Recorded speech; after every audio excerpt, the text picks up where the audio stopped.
કૃષ્ણ કહે એ આત્તા એ બ્રાહ્મણો હોય તો બ્રાહ્મણને શિરછેદન નહીં, મસ્તક નહીં કાપવાનું, પણ એના માથામાં શિખા હોય, એ શિખા કાપી લેવામાં આવે તો એનું હત્યા સમાન ગણવામાં આવે છે.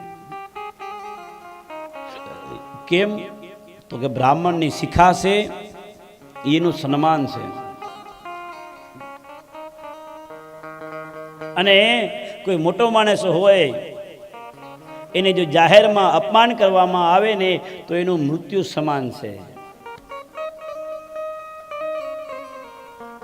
અસ્વસ્થતામાં ને એની શિખા કાપી લો, એના માથામાં દિવ્ય મણિ છે, એ દિવ્ય મણિ કાઢી અપમાન કરીને છોડી મૂકો એ કહે અર્જુનને. અને વાત સાચી, કોઈ મોટો વ્યક્તિ હોય, સમાજનો અગ્રેસર માણસ હોય અને એ વ્યક્તિનું જાહેરમાં અપમાન કરવામાં આવે એ મૃત્યુ બરાબર છે.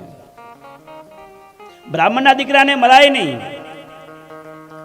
અરે મરાય નહીં, બ્રાહ્મણનું જો અપમાન કરવામાં આવે તો પણ એ હત્યા સમાન કહેવામાં